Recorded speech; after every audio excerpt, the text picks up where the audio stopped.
Let's go teman, kita jelajahi negeri Jepang. Gak cuma bunga sakura yang ada di Jepang, tapi ada juga tempat wisata tematik yang menarik. Salah satunya Sanrio Puroland.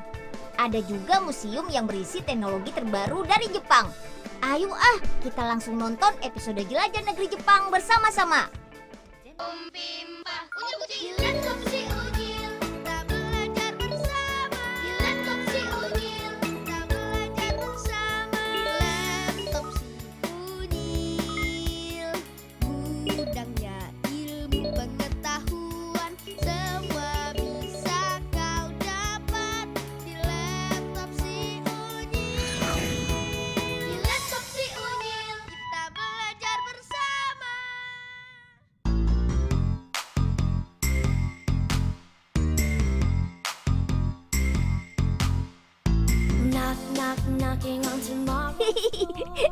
Siapa sih yang gak kenal dengan tokoh kartun Jepang yang satu ini? Yap, liburan di Jepang kali ini Unyil mau ketemu sama Hello Kitty dan teman-temannya nih.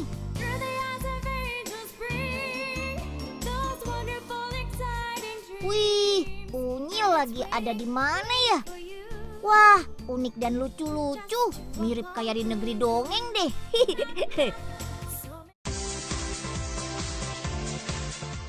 Yuhu, Unyil lagi berada di Sanrio Puroland nih. Tepatnya berada di daerah Taman Newton, kota Tokyo. Berlibur ke Jepang memang belum lengkap kalau nggak mampir ke sini. Penasaran kan ada apa saja di sini? Come on, ikutin Unyil terus ya. Sanrio Puroland adalah taman hiburan indoor yang terkenal dengan tokoh karakter yang lucu-lucu seperti Unyil. Salah, maksudnya Hello Kitty dan teman-temannya. Untuk dapat memasuki taman hiburan ini memang harus mengocek kantong lebih dalam. Tiket masuknya dibanderol kisaran 200.000 hingga 400.000-an rupiah. Bangunan dan dekorasi wisata ini dibuat seperti istana, agar pengunjung khususnya anak-anak merasa seperti berada di dunia dongeng. Wah, keren banget. Aduh, kemana sih Unyil? Lama banget deh. Melan, maaf ya, Unyil telat nih. Melan sudah nunggu lama ya? Dari lapar sampai kenyang nih, Melan nungguin Unyil. Maaf deh Melan. Nanti Unyil traktir makan deh. Yang bener ya Unyil. Awas ya kalau bohong. Iya Melan. Udah, ayo kita capcus. Ayo. Ada salah satu tokoh kartun yang menjadi ikon Sanrio loh. Yap, Hello Kitty. Merupakan karakter kartun yang paling terkenal dan bisa dibilang dia adalah tokoh utama atau maskotnya. Karakternya yang lucu dan imut membuatnya punya banyak penggemar, mulai dari anak-anak hingga orang dewasa. Mendengar dari namanya saja, pasti kalian mengira kalau Hello Kitty ini adalah seekor kucing putih dengan pita di kepalanya. Namun Sanrio yang merupakan perusahaan pembuat karakter tersebut menyatakan Hello Kitty sama sekali bukan seekor kucing, melainkan merupakan karakter seorang gadis cilik manusia yang baik hati dan menyukai kue pai apel.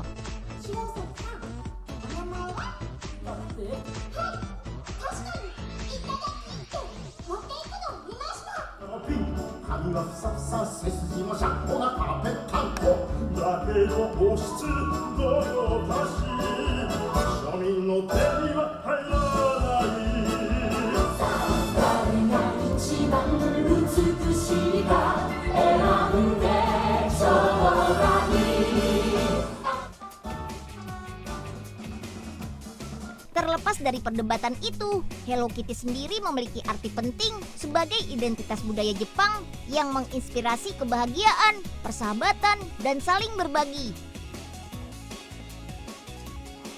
Nah, salah satu tempat yang wajib dikunjungi di Sanrio Puroland ini adalah Lady Kitty House. Merupakan rumah Hello Kitty seorang selebritis yang sangat terkenal.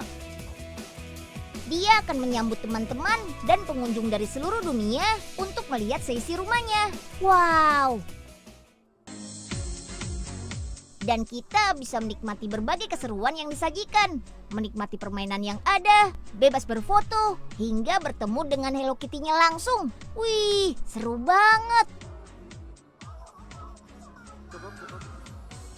Tidak hanya itu loh, ada juga Hello Kitty Boat Ride. Kita akan menaiki perahu kecil yang akan mengantarkan kita berkeliling melihat semua karakter Sanrio. Bisa dibilang ini adalah dunia kecil para karakter. Tidak hanya Hello Kitty saja, tapi semua karakter yang dimiliki Sanrio Puroland ini. Kurang lebih ada sekitar 400 karakter disajikan. Wah, banyak banget ya. Lucu-lucu, kayak Unyil kan? Ayo, bunyi yang kencang. Ini kan lonceng kebahagiaan. Kalau bunyinya makin kencang, pasti semakin bahagia. Ayo, bunyi lagi yang kencang. Aduh, stop. Ya ampun, Melan. Bisa nggak sih bunyiin loncengnya pelan-pelan aja? Kuping Unyil sakit tahu. Suka-suka Melon dong, Nil. Namanya juga lonceng kebahagiaan. Semakin dibunyiin, pasti semakin bahagia. Melan, ini kan cuma permainan aja. Jadi nggak usah berlebihan bunyiinnya. Unyil bawel banget deh. Kalau nggak mau dengar ya jangan di sini. Dasar Melan. Udah mendingan Unyil nyari makan aja deh. Ayo bunyi lagi. Bunyi yang kencang. Tidak hanya dapat melihat dan bermain dengan aneka karakter kartun yang lucu-lucu, Sanrio Puroland juga menampilkan berbagai macam live show. Seperti teater Hello Kitty in Wonderland yang menampilkan cerita singkat tentang petualangan. Selama 35 menit, kita akan menyaksikan kisah kolaborasi antara mimpi Hello Kitty dengan kisah klasik dari cerita Alice.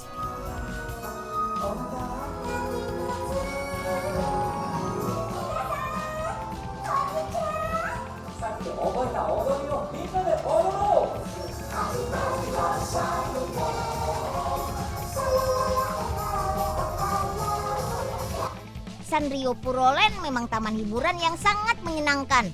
Selain dibuat merasakan seperti berada di negeri dongeng, pengunjung pun diberi kejutan dengan sebuah show Illusions of Light Fantastic.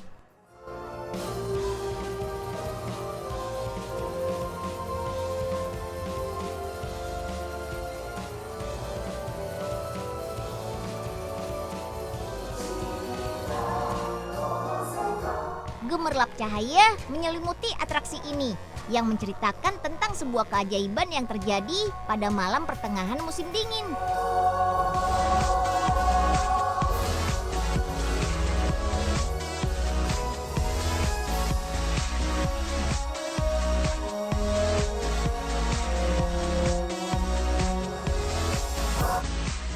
Wah, pas banget nih. Ada sahabat kita yang sedang berulang tahun hari ini. Dan mendapatkan kejutan berfoto bersama dengan beberapa tokoh karakter kartun. Wih, asiknya.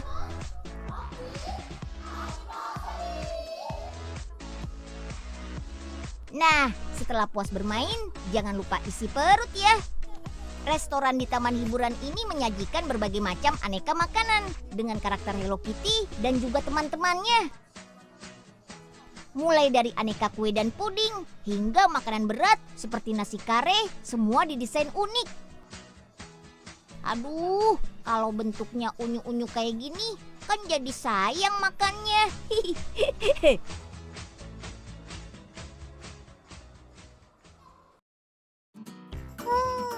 Yang mana lagi ya? Aduh, lucu-lucu banget sih. Oh iya, si Unyu kemana ya? Palingan lagi belanja juga. Aduh, Melan, dicariin juga dari tadi. Taunya malah ada di sini. Ayo Mel, kita cari makan. Duh, mending Unyu puasa dulu aja. Melan lagi asik belanja nih. Aduh, Unyil sudah lapar banget nih. Kalau Unyil pingsan, Melani mau gendong Unyil apa?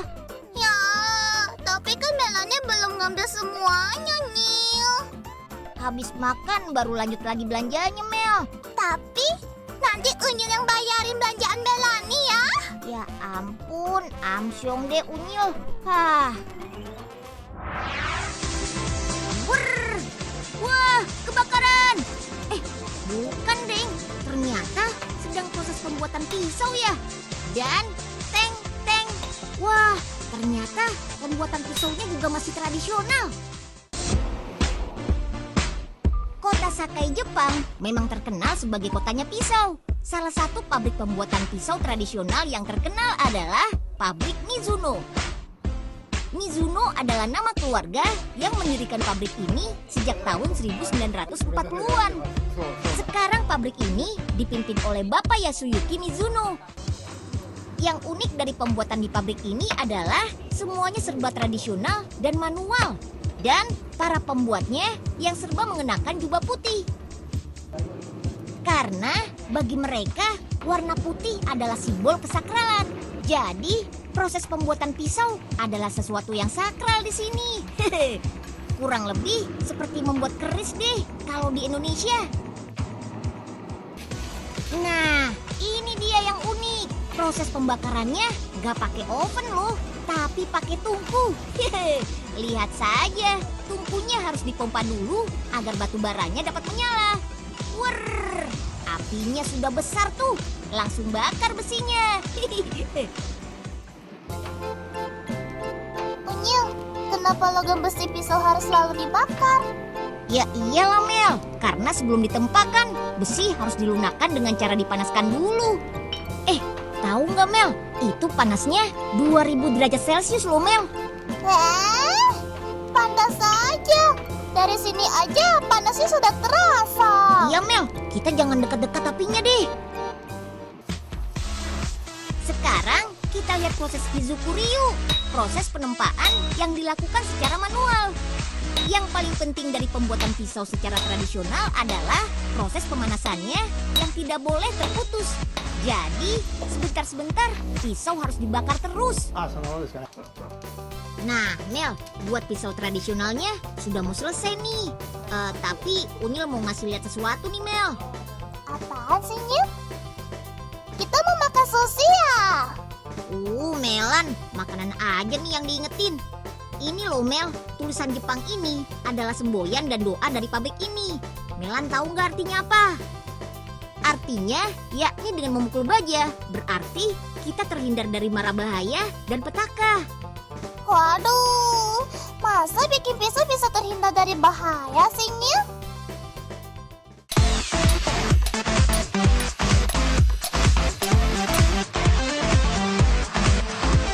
Konnichiwa, pelajaran di sekolah sudah selesai nih.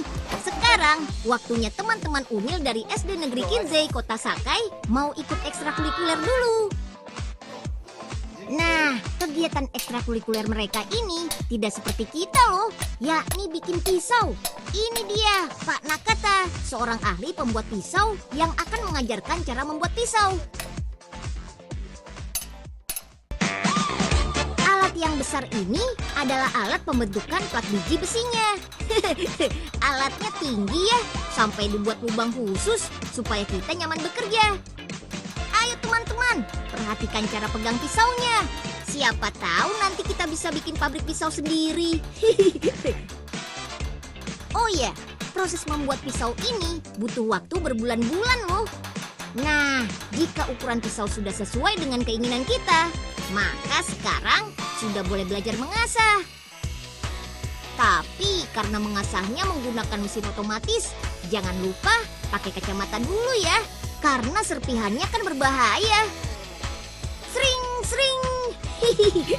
Nyaring sekali ya suaranya. Jarak tangan dengan mesin harus selalu diawasi. Kalau lalai kan bisa bahaya.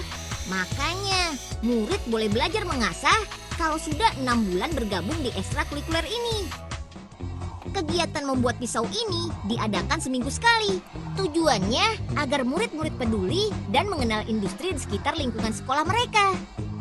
Wah, hebat ya. Harusnya di Indonesia ada ekstrakurikuler membuat keris tuh. Ini dia Toshiba Science Museum, di mana anak-anak dapat belajar ilmu pengetahuan dan teknologi dengan bersenang-senang. Dan kita dapat melihat aneka peralatan zaman dulu yang pertama kali diproduksi. Hingga boneka kayu yang merupakan cikal bakal terciptanya robot. Wow, keren!